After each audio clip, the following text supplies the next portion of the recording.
Super, அருமையா இருந்துச்சு. அடுத்து என்ன நடக்க போகுதுன்னு ஒவ்வொரு சீனும் வந்து செதுக்கி இருக்காங்க. சூப்பரா இருக்கு. முடிவு அதுக்கு மேல பயங்கரமா இருக்கு. இன்னும் எங்களுக்கு இந்த படம் வந்து பார்ட் 1, பார்ட் 2, பார்ட் 3 தொடரணும். சூப்பரா இருக்கு. ரெண்டாவது வந்து எங்களுக்கு இந்த வேலாயுத மூர்த்தியோட இது வந்து அந்த இது அப்படியே நின்று போச்சு. அவங்களோட பாட்டும் வெளியே வரணும், தெரியணும். குழந்தைங்களை பார்த்தாலே கொஞ்சம் லைட்டா பயமா இருக்கு. அந்த அளவுக்கு இருக்கு படம். நல்லா இருக்கு, சூப்பரா இருக்கு. நிஜமா ஒரு தடவை வந்து கண்டிப்பா பாருங்க. எப்படி பண்ணிருக்காங்க? நல்லா சூப்பரா பண்ணிருக்காங்க. ஒவ்வொரு ஸ்டெப்பு ரொம்ப யோசிச்சு வச்சு கரெக்டாக எங்கேயுமே மிஸ் ஆகாத அளவுக்கு சூப்பராக பண்ணிடுவீங்க சார். எங்கேயுமே மிஸ் ஆகலாம். ஸோ எங்கேயுமே நீங்கள் மிஸ் ஆகாமல் அந்த அளவுக்கு, அதாவது சரி நீங்கள் என்ன பண்ணியிருக்காங்க, இது என்ன சரியா இல்லையே, அப்படி இது என்ன டைரக்டர் அப்படின்ற மாதிரி எந்த இடத்துலையுமே ஸ்லிப் ஆகும். ஆமாம், இன்னைக்கு உள்ள டைரக்டர் அதாவது ரொம்ப பெஸ்ட்டாக இருக்குது சார். ஒரு நல்ல படம் பார்த்த திருப்தி கண்டிப்பாக இருக்குது. Thank you sir. Thank you sir. Thank you so much. I got so much love from Madurai. I am very, very happy. And whoever has come here to watch Jannakshatram, I am very, very thankful to everyone. And who has not watched it, please come theatre ko poi parunga and enjoy with your family because it's a must theatrical experience. Thank you. உங்களுக்கு தமிழ் தெரியாதுன்றது இப்பதானே தெரியுது. அவ்வளவு சூப்பரா அழகா பண்ணிருக்காங்க. Dubbing பண்ணவங்க வேற லெவல்ல பண்ணிருக்காங்க. எடிட்டிங் டீம் உண்மையிலே சூப்பரா பண்ணிருக்கீங்க. கேமரா எல்லாமே சரியா இருந்துச்சு. So not only the hero and heroine and directors to A to Z team எல்லாருமே செம்மையா பண்ணிருக்காங்க. கண்டிப்பா இந்த படத்தை தியேட்டர்ல போயிட்டு பாருங்க. ஓகேவா மக்களே? ஸோ இதை உங்க ஃப்ரெண்ட்ஸ் அண்ட் ஃபேமிலிஸோட ஷேரும் பண்ணிக்கோங்க, சப்போர்ட் பண்ணுங்க டீமுக்கு. ஸோ வணக்கம், நான் தமன், இவங்க மணிவர்மன் அண்ட் மால்வி. எனக்கும் மணிவர்மனுக்கும் மதுரை தான் சொந்த ஊர். இதுக்கு முன்னாடி ஒரு நொடின்னு ஒரு படம் பண்ணியிருந்தாங்க. அதுக்கப்புறம் திருப்பி இந்த படம் பண்றோம். ஸோ உங்க எல்லாருக்கும் இந்த படம் பிடிச்சிருக்குன்னு நினைக்கிறேன். படம் பிடிச்சிருந்தா யாருக்காச்சும் பயம் இருந்தா? ரொம்ப சந்தோஷம். நாங்க வந்து ஒரு ஊரா தியேட்டர் ரெஸ்பான்ஸ் பார்க்க வந்திருந்தோம். மதுரைக்கு தான் முதல்ல வரலாம்னு எங்களோட ஐடியா, ஏன்னா எங்க சொந்த ஊருன்றனால. ஆனா இப்போ வந்து நேத்து கோயம்புத்தூர் சேலம்லாம் படம், இன்னைக்கு மதுரைக்கு வந்திருந்தோம். ரொம்ப சந்தோஷம் உங்களாம் பார்த்ததுக்கு. உங்களுக்கு படம் பிடிச்சிருந்ததுன்னா உங்களோட சோஷியல் மீடியா ஹேண்டில் எல்லாம் வந்து அதை பத்தி எழுதுங்க, என்ன இருந்தாலும் எழுதுங்க. ரொம்ப சந்தோஷம். ரொம்ப நல்லா இருக்கு. படம் முடிஞ்சோடனே அடுத்து உங்களை ரியலா நாங்க பார்க்க ரொம்ப சந்தோஷமா இருக்கு. நீங்க ரெண்டு நல்லா இருக்கீங்களா? நல்லா இருக்கும். ஏன்னா படத்தை விட்டு வெளியிலே வரல. நல்லா இருந்துச்சு. இன்னும் எங்களுக்கு படம் வந்து அடுத்து வந்து தொடரும் சொல்லி நீங்க போட்டிருந்தீங்கன்னா இன்னும் சந்தோஷப்பட்டு இருந்திருப்போம். ஆரம்பம் தான் போட்டிருக்கேன், இந்த பிகினிங்ல போட்டிருக்கேன்.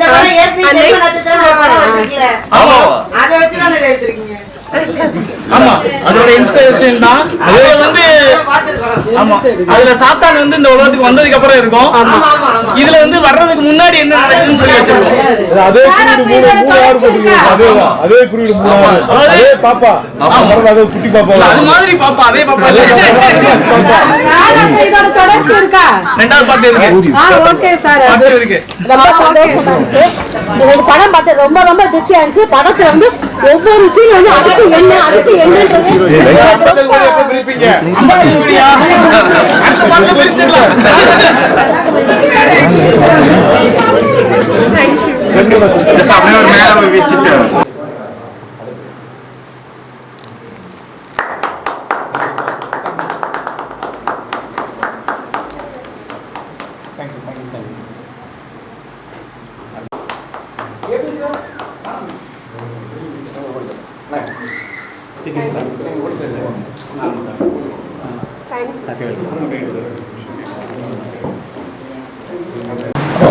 எல்லாருக்கும் வணக்கம்.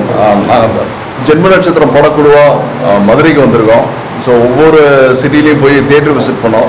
ஏன்னா ஒரு சின்ன படம்னா ஒரு என்ன சொல்கிறது, அதுக்கு எக்ஸ்பெக்டேஷன்ஸோ ஏதோ இல்லாமல் தான் நாங்கள் ரிலீஸ் பண்ணோம். இந்த படம் ரிலீஸ் ஆனதுக்கப்புறம் இது கிடைச்ச வரவேற்பை பார்த்துட்டு நம்ம நண்பர் கேபிள் சங்கர் வந்து நீங்கள் அவசியம் போய் எல்லா மக்களையும் மீட் பண்ணுங்கன்னாங்க. முதல் ஊராக மதுரை தான் தேர்ந்தெடுத்தோம். பட் அது வந்து கோயம்புத்தூர்லேருந்து ஆரம்பித்து மதுரையில் வந்து திருப்பி இப்போ சென்னைக்கு போகிறோம். திருப்பி வந்து அடுத்து தஞ்சாவூர்லாம் பிளான் பண்ணியிருக்கோம். பிரமாதமான ரெஸ்பான்ஸ். ஒன்று நம்ம மதுரை மக்களுக்கு ஏற்ற ஒரு குணத்தில் அதை எக்ஸ்பிரஸ் பண்ண விதமாக இருக்கட்டும், அந்த பாசமாக இருக்கட்டும். இந்த படம் வந்து நாங்கள் ஒரு ஹாரர் த்ரில்லர் ஜானரில் மணிவர்மன் ட்ரை பண்ணார். வழக்கமாக ஹாரர் காமெடி பார்த்துருப்போம், ஒரு ஹாரர் மட்டுமே இருக்கும் பயமுறுத்துகிற மாதிரி. இது வந்து த்ரில்லரையும் ஹாரரையும் கலந்த ஒரு படமாக ட்ரை பண்ணோம். அது வந்து நல்லா ஒர்க் அவுட் ஆயிருக்கு. அதுவும் கடைசி 10 நிமிஷம் வந்து எந்த ஆடியன்ஸ் யாருமே இது வரைக்கும் எதிர்பார்க்கல. அது ஒரு பெரிய ட்விஸ்ட்டாக ஹோல்ட் ஆயிருக்கு. இன்னொன்று நாங்கள் எங்கெங்கெல்லாம் பயப்படுவாங்கன்னு நினச்சோமோ ஒரு 4-5 ஜம்ப் ஸ்கேர்ஸ் இருக்குது படத்தில். அத்தனை இடத்துலையுமே வந்து மிகப்பெரிய ஒரு வரவேற்பு இருந்தது. ரொம்ப நன்றி. நீங்கள் அவசியம் போய் தியேட்டரில் பாருங்கள். ஏன்னா வேடிக்கையாக இருக்கும், சில பேர் பயப்படுற விதமாக இருக்கட்டும். அதே நேரத்தில் வந்து அந்த சவுண்ட் எஃபெக்ட்ஸில் வந்து இந்த படம் பார்த்த ஒரு நல்ல ஒரு படம் பார்த்த ஒரு திருப்தி உங்களுக்கு கிடைக்கும். தேங்க்யூ. வணக்கம் Madurai. I'm very very happy. இன்னைக்கு நான் ரொம்ப சந்தோஷமா இருக்கேன். இத்தனை எக்ஸைட்மெண்ட் Hindi is coming. ரொம்ப எக்ஸைட்மெண்ட் and சந்தோஷமா இருக்கேன் because everyone was so happy watching the film, you know, like when you watch people loving your film, it's the most satisfaction experience, and I'm very satisfied and happy today. And whoever has not watched Janma Nakshatram, please go and watch the film. It's a must theatrical experience and it's a beautiful film, and with this beautiful team I had amazing time shooting this film. So thank you so much. எல்லாருக்கும் வணக்கம். ஜென்ம நட்சத்திரம் படத்தோட director மணிவர்மன்னா. இந்த படம் எடுக்கிறப்ப இருந்த கான்ஃபிடென்ட்டை விட இப்போ ரிலீஸ் ஆனதுக்கப்புறம் பெரிய கான்ஃபிடென்ட் எனக்கு கொடுத்துருக்கு, அப்படி தான் நான் சொல்லணும். ஏன்னா ஒவ்வொரு படமும் ரிலீஸ் பண்ணுறதுக்கு முன்னாடி நம்ம எக்ஸாமில் எழுதிட்டு ரிசல்ட்டுக்காண்டி வெயிட் பண்ணுவோம் இல்லையா, அந்த மாதிரி தான் இருக்கும். அப்படிதான் எங்கள் ஹோல் டீமுக்குமே இருந்தது. ஆனால் ரிசல்ட் ரொம்ப நல்லா வந்திருக்கு. ஒவ்வொரு தேட்டரில் இருந்து வர ரிசல்ட் வந்து எல்லாரும் ரொம்ப என்ஜாய் பண்ணுறாங்க, நல்லா பண்ணியிருக்கீங்க அப்படின்னு சொல்லி டிஸ்ட்ரிபியூட்டராக இருக்கட்டும், தேட்டரில் சேர்ந்தவங்களா இருக்கட்டும், எல்லாருமே ஃபோன் பண்ணி பேசும்போது அது பெரிய சந்தோஷமா இருக்கும். ஏன்னா எங்கேருந்து வருது ரிசல்ட் அப்படின்னா, எங்களுக்கு வந்து தேட்டரில் இருந்து ஒரு ரிசல்ட் வரும். படம் நல்லா இருக்கு சார், உங்க படத்தை என்ஜாய் பண்றாங்க சார், உங்களுக்கு நல்ல வரவேற்பு இருக்கு சார், தேட்டர்ல இருந்து ஒரு ஃபோன் வரும். அதுதான் எங்களுக்கு உயிரே கொடுக்கும். ஏன்னா ஆடியன்ஸ் அங்கே தானே நீங்க உங்களுடைய ரெஸ்பான்ஸை வெளிப்படுத்துறீங்க. அப்படி எங்களுக்கு பெரிய அளவில் ரேடியன்ஸ்ல இருந்து எங்களுக்கு ஃபோன் பண்ணி பாண்டியன் சார் எனக்கு பேசினாரு. அதுக்கப்புறமா எம்பி சார் அவரே எனக்கு ஃபோன் போட்டு விஷ் பண்ணாரு. எனக்கு ரொம்ப சந்தோஷமா இருந்துச்சு. அப்போ இமிடியேட்டா நம்ம விசிட் போகணும், டாக்டிக்கல் விசிட் போகணும் அப்படின்னு சொல்லி ஒரு முடிவு எடுத்தோம். அதுக்கு எல்லாத்துக்கும் காரணம் கேபிள் சார். அவர் தான் அந்த ஐடியாவே கொடுத்தாரு. இல்ல நம்ம நேரடியா போய் மக்களை பார்க்கணும் அப்படின்னு சொன்னாரு. கிளம்பிட்ட உடனேவும் நேற்று கோயம்புத்தூர், திருப்பூர், சேலம் இதெல்லாம் முடிச்சுட்டு அப்படியே டேரக்டா இங்க மதுரை வந்தாச்சு. So happy. நீங்க தேட்டர்ல போய் படம் பாருங்க. ஏன்னா இந்த படம் வந்து தேட்டர்ல போய் பார்க்க வேண்டிய ஒரு படம். ஏன்னா அங்கதான் அந்த எக்ஸ்பீரியன்ஸ் வேற மாதிரி இருக்கும். ஒரு ஹாரர் படத்துக்கு சவுண்ட் என்ன பண்ணுது, விஷுவல் என்ன பண்ணுது அப்படிங்கிறது தேட்டர்ல தான் நமக்கு கிடைக்கும். ஹாரர் ஜம்ப் ஸ்கேர்லாம் அங்கதான் ஒர்க் அவுட் ஆகும். ஸோ நீங்க கண்டிப்பா தேட்டர்ல போய் பாருங்க இந்த படத்தை. கண்டிப்பா நீங்க கொடுக்குற அந்த 200 ரூபாய் நிச்சயமா வேஸ்ட் ஆகாது. உங்க டைம் 2 ஹவர்ஸையும் நான் வேஸ்ட் பண்ண மாட்டேன். அந்த நம்பிக்கை எனக்கு இருக்குது. ஏன்னா பார்த்த மக்களும் என்கிட்ட டைரக்டா சொன்னது அதுதான், எங்களுக்கு ரொம்ப பிடிச்சிருக்கு சார், நெக்ஸ்ட் பார்ட்டுக்காண்டி நாங்க வெயிட்டிங்னு சொல்லியிருக்காங்க. அது எனக்கு பெரிய ஹெல்ப்பா இருந்துச்சு. So happy. நீங்க வந்து பாருங்க, தேட்டருக்கு வாங்க, பார்த்துட்டு உங்களுக்கு பிடிச்சிருக்குன்னா கண்டிப்பா உங்க ஃப்ரெண்ட்ஸ் எல்லாருக்கும் நீங்க ரெஃபர் பண்ணுங்க. உங்களோட சோசியல் மீடியால இதை பத்தி எழுதுங்க, எங்களுக்கு பெரிய ஹெல்ப்பா இருக்கும். அப்பதான் நாங்க அடுத்த பாட்டு எடுக்கும்போது இதை விட என்ன பெஸ்டா எங்களால கொடுக்க முடியும் அப்படின்னு நானும் யோசிக்க முடியும். So happy. எல்லாரும் தேட்டர்ல வந்து பாருங்க. Thank you. First of all, I should congratulate this Janma Nakshatram team for visiting our property. மட்டும் இல்லாமல் ஒரு நல்ல ஒரு படைப்பை கொடுத்துருக்காங்க. ஒரு சிறிய படங்கள் வந்து இன்னைக்கு பெரிய வரவேற்புகள் ரொம்ப கம்மியாக கிடைக்குது. அப்படிப்பட்ட இடத்துல வந்து இன்னைக்கு வந்து ஹவுஸ்ஃபுல்லாக இந்த ஷோ இன்னைக்கு வந்திருக்குங்கிறது ரொம்ப சந்தோஷம். அதில் இன்னொரு சிறப்பு என்னன்னா, டைரக்டரும் ஹீரோ ரெண்டும் நம்ம ஊருக்காரன்னு சொல்லும் போது இன்னும் அந்த அடிஷனல் சந்தோஷத்தை கொடுக்குது. ஸோ இந்த படம் வெற்றி பெற ரேடியன்ஸ் சார்பாக மனமாக நின்றுது. Thank you sir. எப்படி வரவேற்பு இந்த மாதிரி படங்களுக்கு சார் நார்மலாக வந்து சின்ன படங்கள் வந்து இப்போ நல்ல வரவேற்பு வருது, பட் கண்டென்ட்டை பேஸ் பண்ணி இருக்கு. ஸோ இப்போ ஃபர்ஸ்ட் டேக்கும் இதுக்கு செகண்ட் டேக்கும் பார்த்தீங்கன்னா சப்ஸ்டான்ஷியலாக க்ரோத் ஆயிருக்கு. நமக்கு இன்னொரு ஸ்க்ரீன் இருக்கிற அடிப்படையில் பார்த்தீங்கன்னா நேற்று நல்ல ஃபுட்பால், ஜென்ம நட்சத்திரம் நேற்று நைட்டில் நல்ல ஃபுட்பால் இருந்துச்சு. ஸோ அதனால சின்ன படங்கள் கண்டென்ட் பேஸ்ட் படங்களுக்கான ட்ரெண்ட் இருக்குது. அது நம்ம ஏற்கனவே பார்த்துக்கலாம், டூரிஸ்ட் ஃபேமிலியில் பார்த்துருக்கோம். அந்த மாதிரி நிறைய சின்ன படங்கள், குடும்பஸ்தன், ஸோ இந்த மாதிரி சின்ன படங்கள் எல்லாமே வந்து நல்ல வரவேற்பு பேஸ்ட் அந்த கண்டென்ட். இப்போ ஹீரோட்ட ஒரு மதுரைக்காரரா எல்லாருக்குமே பார்த்தீங்கன்னா மதுரை அப்படின்னா ஒரு கெஸ்ட் இருக்கும், ஒரு அடையாளம் இருக்கும். பீங் எஸ் மதுரை பாய், இந்த படத்துல ஒர்க் பண்ண ஃபீல் எப்படி இருக்கு உங்களுக்கு? இது வந்து இதுக்கு முன்னாடி நானும் மணியும் ஒரு நொடின்னு ஒரு படம் பண்ணோம். அதுவும் கம்ப்ளீட்டா மதுரையில அலங்காநல்லூர் பேஸ் பண்ண படம் தான். அப்புறம் இந்த படத்துக்கு வந்து எப்படியாச்சும் மதுரையை காமிச்சிடலாமான்னு சொல்லி ட்ரை பண்ணோம். இது வந்து கம்ப்ளீட்டா சென்னை, பாண்டிச்சேரியிலாம் பண்ண முடிஞ்சது. பட் சினிமா முக்காவாசி பேர் மதுரை ஆரங்கவாங்க. எங்க திரும்பாலும் தேனிங்க மதுரை அப்படின்ற மாதிரி தான் இருக்கும். ஸோ எங்களுக்கு வந்து எதர்ச்சியா ஒரு பாண்டிங் அமைஞ்சது. பார்த்தா 2 பேரும் ஒரே ஊர்ல இருந்து, நான் வந்து சின்ன வயசுலேயே சென்னைக்கு வந்துட்டோம். அதனால லைக் சம்மர் ஹாலிடேஸ்க்கு அந்த மாதிரி தான் அம்மாச்சி வீட்டுக்கு வர்றது. அதெல்லாம் அப்படிதான் எனக்கு மதுரையோட நெருக்கமான ஒரு. நீங்க வாழ்ந்த பகுதி கிட்டத்தட்ட எல்லாருக்குமே மதுரை அப்படின்னா ஒரு கதைக்களம் இருக்கும். குறிப்பா வந்து பாத்தீங்கன்னா ஜல்லிக்கட்டா இருக்கட்டும், சிலம்பமா இருக்கட்டும், அந்த பாரம்பரிய கலைகள் அப்படின்னு ஒரு ரோல் பண்ணணும்னு ஆசை இருக்கும். வரும் காலங்கள்ல உங்களுக்கு அந்த மாதிரி ஒரு ரோல் கிடைச்சா எப்படி பண்ணலாம்னு? நிச்சயமா சிலம்பமா இருக்கட்டும், இல்ல ஜல்லிக்கட்டா இருக்கட்டும், இப்போ ஆல்ரெடி ஒரு படம் பண்ணிட்டு இருக்காங்க. அட்லீஸ்ட் நாங்க ஒரு விஷயம் வச்சிருந்தோம். அதுவும் வந்து ஒரு முக்கியமான மதுரை மாவட்டத்துல வந்து இருக்கிற ஒரு விளையாட்டு போட்டி தான். அது நேரம் வரப்ப அது பெருசா அமையணும். ஏன்னா அதுக்கு வந்து பெரிய ப்ராஜெக்ட் வேணும். ஏன்னா நம்ம ஊரை காட்டுறப்ப சின்ன ப்ராஜெக்டோ சின்ன செலவுலையோ குறுக்கிடக்கூடாது. அது வந்து ஒரு பெரிய மாஸ் ஆடியன்ஸ்க்கு ரீச் பண்ற மாதிரி பண்ணணும்னு சொல்லி ஒரு கம்ப்ளீட் ஒரு ஆக்ஷன் ஸ்போர்ட்ஸ் டிராமா. இந்த மூவில அந்த ஏதாவது ஒரு பர்டிகுலர் பார்ட் உங்களை ரொம்ப இம்ப்ரெஷன் கொடுத்த பாட்டுன்னு சொல்லலாம், இல்லை ஏதாவது ஒரு டைலாக் ஏதாவது பார்த்துக்கிட்டு இருக்க வியூவர்ஸுக்கு ஏதாவது சொல்லலாம்? இந்த படத்துல வந்து ஒன்று அந்த அசிஸ்டன்ட் டைரக்டரா ட்ரை பண்ணிட்டே இருப்பான். அப்போனா சந்தான பாரதி சார் வந்து அனுப்பிடுவார். அனுப்புனதுக்கப்புறம் அவர் வாழ்க்கையில் போராடி தனக்கு வெற்றி கிடைக்குமான்னு ஏங்கிட்டு இருக்கிற எல்லாருக்குமே அது பொருந்தும். ஏன்னா இது வந்து ஜஸ்ட் ஒரு கதை இல்லைடா, என்னோட தவன்டான்னு சொல்லி அவன் பேசுகிற டைலாக். ஸோ அந்த டைலாக் எனக்கு ரொம்ப பிடிக்கும். இந்த படம் பொறுத்த வரைக்கும் எல்லா கேரக்டருக்குமே வந்து ஒரு முக்கியத்துவம் இருக்கும். காளி வெங்கடண்ணன் கேரக்டராக இருக்கட்டும், இல்லை தலைவாசல் விஜய் சார் கேரக்டர் வச்சு, அப்புறம் கூட நடித்த மாழ்வி கேரக்டராக இருக்கட்டும், எல்லா கேரக்டர்ஸ்க்குமே அந்தந்த ஒரு டைமென்ஷன் இருக்கும், ஈக்குவலாக இருக்கும். அதனால படத்தில் நீங்கள் படம் முடிச்சுட்டு வரப்போ ஒரு 7 கேரக்டராச்சும் உங்கள் மனசில் இருக்கும். அதில் நீங்கள் சூஸ் பண்ணிக்கலாம் உங்களுக்கு பிடிச்ச கேரக்டர் எதுன்னு. அந்த மாதிரி இந்த மாதிரி ஒரு ஹாரர் த்ரில்லர் படத்தில் இவ்வளோ கேரக்டர்ஸ் மேலே ஒரு நல்ல ஒரு டெப்த் கொடுத்து பண்ணியிருக்கிறது ரொம்ப கம்மி படங்க. பொதுவாக ஹாரர் மூவி அப்படின்னாலே அந்த பயப்படுறதோட எல்லாருமே உட்காந்து சிரிக்கக்கூடிய ஒரு நிலை வந்து இந்த மூவில தியேட்டர் ஆடியன்ஸோட ரெஸ்பான்ஸ் சீன் பை சீன் நீங்க எப்படி ஃபீல் பண்ணீங்க? இது வந்து நாங்க பதட்டமா இருக்கு, கொஞ்சம் மாறிக்கலாம். இல்ல மாறிக்கலாம், ஒன்றும் சாப்பிட்டே இருக்கு அந்த இல்ல இல்ல அது ஓகே. எப்படி இருக்குன்னு தானே கேட்டிருந்தீங்க. சார் படம் ஓப்பனிங் பார்த்தாரு, அவர் சொல்லு ஒரு சீன் தான் இப்போ சாடியை செக் பண்றக்கா போயிருந்தேன். அந்த 3 பேருடைய பாடியை தேடுற சீனு பார்த்தோன்னா சரி நம்ம ரொம்ப ப்ரெஷராக இருக்கும், அப்புறம் வந்து பார்ப்போம் அப்படி வெளியே. ஒன் லைன் ஆஃப் சார், இப்போ உங்கள்கிட்ட ஒவ்வொருத்தருக்குமே அந்த சினிமான்றது ஒரு கனவு இருக்கும். குறிப்பாக தென் தமிழகத்துல இருந்து அதிகமாக அவர் சொன்ன மாதிரி மதுரைக்காரனுடைய ஆளுமை சினிமா மட்டும் இல்லை அரசியல்ல இருக்கு. உங்களுக்கு இது எத்தனாவது படம், அடுத்து வரக்கூடிய காலங்களில் என்ன மாதிரி கதை அம்சம், யாரை கதாநாயகனை வச்சு அடுத்து இயக்கணும் அப்படின்னு நீங்க திட்டமிட்டுருக்கீங்க? ஆக்சுவலி அடுத்து நிறைய கதைகள்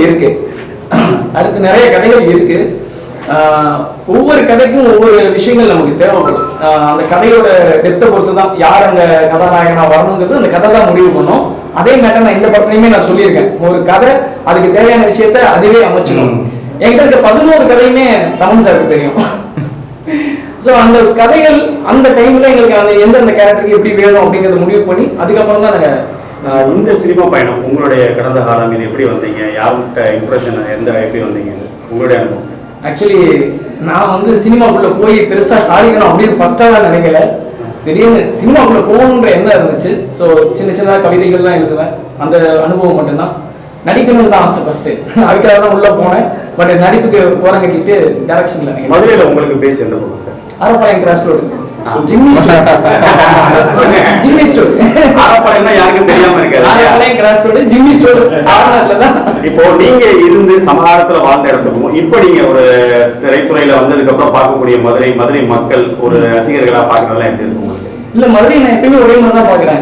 ஏன்னா எனக்கு எந்த இது நீங்க இங்க வந்து பாசம் மாறல, அன்பு மாறல, அதேதான் அண்ணே அப்படின்னு கட்டி பிடிச்சதுதான் அந்த மாதிரி தான். சாப்பாடு விஷயங்கள் மாறல, எதுவுமே மாறல. சினிமாவை கொண்டாடுறது நம்ம மதுரை தான். சினிமாவை நீங்க என்ன வேணாலும் பண்ணுங்க, படம் நல்லா இருந்தாலும் வந்து படம் நல்லா இல்லைன்னு போவாங்க. அந்த மாதிரி தான் நம்ம மதுரை. சோ மதுரை எப்பயுமே நமக்கு பாண்டிங்க பெங்களூர்ல இருந்து இங்கதான். சோ அதை வந்து எப்பயுமே நம்ம மாத்திக்க முடியாது. இப்ப அவர் சொன்ன மாதிரி எல்லாருக்குமே வந்து அந்த சொந்த ஊரை காமிக்கணும்னு ஒரு திட்டம் இருக்கும். வரக்கூடிய காலங்கள்ல மதுரை அப்படின்னாலே சித்திரை திருவிழாவும் மீனாட்சி அம்மன் கோயில் தான். அது எவ்வளவு காட்சிகள் எவ்வளவு படங்கள் வந்தாலும் வருடங்கள் வந்தாலும் அந்த பாரம்பரியம் பண்பாடு கலாச்சாரம் மாறாம இருக்கக்கூடிய ஒரு சூழல்ல வரக்கூடிய நாட்கள்ல ஒரு மண்ணின் மைந்தனா மதுரை சார்ந்த ஒரு கதைக்களத்தை உங்கள்ட்ட இருந்து எதிர்பார்க்கலாமா? கண்டிப்பா எதிர்பார்க்கலாம். ஏன்னா ஒரு ஸ்கிரிப்ட் இருக்கு. அவர் சொன்ன மாதிரி ஒரு மிகப்பெரிய ஒரு விளையாட்டு சம்பந்தப்பட்ட ஒரு விஷயத்தை வச்சு நாங்களும் ஒரு வீர விளையாட்டை வச்சு வச்சிருக்கோம் ஒரு ஸ்கிரிப்ட். அதுவும் பண்ணதான் போறோம். ஒரு இன்டர்வியூ கூட கொடுத்துறேன். அது 1980 நடந்த உண்மை சம்பவம். இன்னொரு முக்கியமான விஷயம், இந்த படம் நாங்க ஃபர்ஸ்ட் படம்லாம் முடிச்சுட்டு ரோமி பிக்சர் ராகுல் வந்து படத்தை பார்த்தாரு. படத்தை பார்த்துட்டு அவருக்கு ரொம்ப பிடிச்சிருச்சு. இந்த படம் ரிலீஸ் பண்ணேன்னு முதல்ல நம்ம சித்திரை திருவிழால நாங்க விசிறி தான் கொடுத்தோம் அழகர் ஆற்றுல இறங்குறப்ப. அதனால அழகர் தான் எங்க படத்தை வந்து வெற்றியடைய வச்சுட்டான்னு படம். பொதுவாக அழகர் தான் சித்திரை திருவிழாவின் நாயகன் சொல்லுவோம். அந்த வகையில ஜென்ம தினத்தினுடைய கதாநாயகனா இருக்கக்கூடிய நேரத்துல அந்த வந்து உங்களுக்கு ஒரு கிஃப்டா இருக்கும் இல்லைங்களா? நிறைய கிஃப்ட். மதுரையோட கதைக்களமா வச்சு வேற யாராவது வச்சு இயக்கணும் அப்படின்னு உங்களுக்கு என்ன கதை சார்ந்து யாரை இயக்கணும் ஒரு எய்ம் இருக்கும்? நம்மளோட அடுத்த வச்சு எனக்கு வந்து நல்ல கதையை சூஸ் பண்ணணும் அப்படிங்கிறது மட்டும்தான் என்னோட இன்டென்ஷன். அதாவது ஒரு கதை நல்ல கதையா இருந்தா அங்க நீங்க யாரை உட்கார வச்சாலும் அது எடுக்கணும். சுப்பிரமணியபுரம் இங்க வந்தப்ப நமக்கு சசிகுமார் சார் யாருன்னே தெரியாது இல்லையா? ஆனா அந்த கதையை தான் அவரை ஹீரோ வச்சுச்சு. சோ அதுக்கு அவர் என்ன பாடுபட்டாரு அப்படிங்கிற ஒரு விஷயம் இருக்கு. அதுதான் நானும் விரும்புறேன். எனக்கு ஒரு கொஸ்டின். படம் ஷூட்டிங் அப்ப அமானுஷம் சம்பந்தமா படம் எடுத்திருக்கீங்க. சாமி படம் எடுக்கிறப்போ இந்த காலத்துல இருந்துச்சு அதை சொல்லுவாங்க. ஸ்பார்க் உங்களுக்கு அமானுஷமா ஏதாவது தோணுன மாதிரி இந்த மாதிரி ஏதாவது இருக்கா? நிறைய இருந்துச்சு. ஏன்னா இந்த 100 பேருமே அமானுஷமா தான் இருக்கும். 100 பேர் ஸ்பாட்ல ஒர்க் பண்ணோம். டே நைட் வேலை பார்த்துருக்கோம். டே நைட் ஒவ்வொருத்தங்க மூஞ்சி பார்க்கும்போது எப்படா போய் அப்படின்னு இருக்கும். அந்த அமானுஷம் தான் நடக்குது. பொதுவாக இந்த மாதிரி ஹாரர் மூவில நடிக்கக்கூடியவங்களா இருக்கணும். அவங்க நடிச்சோட இம்பாக்ட்னு சொல்லுவாங்க இல்லைங்களா? சென்டிமெண்ட்ஸ் நடிச்சா அதுதான் இம்பாக்ட் இருக்கும். இந்த மாதிரி ஒவ்வொரு வீட்டுக்கு போனோம்னா இந்த மாதிரி பயங்கள் உங்க 2 பேருக்கு அப்படியே shooting was real scaring. Real scared. when you are alone in your home at the time after finishing this இவங்களுக்கு ஒரு அனுபவம் இருக்கு. ஃபர்ஸ்ட் டைம் வந்து படத்தை பார்த்தாங்க. நம்ம வந்து ரஃப் வெர்ஷன் வந்து டிவி இதில் போட்டோம், நம்ம ஆஃபீஸில் போட்டோம். அதை பார்த்துட்டு இவங்க வாஷ்ரூம் போகணும்னு போனாங்க. ஓடி யாராவது உட்காந்துட்டு இருக்காங்க, போக மாட்டேன்ட்டு. இந்த ஒரு சில ஹாரர் மூவிஸ்லாம் வந்து ஆடியன்ஸ்க்கு வந்து சேலஞ்சிங் ஃபேக்டர்ஸ்லாம் பண்ணுவாங்க. தனியாக வந்து படம் பார்க்க முன்னாடி நம்ம கேள்விப்பட்டிருக்கோம். இண்டிவிஜுவலா படம் பார்க்காம வந்து அந்த மாதிரியான படங்களுக்கு இந்த மாதிரி படங்களை சேலஞ்சிங் பண்ற மாதிரியான ஆப்ஷன்ஸ்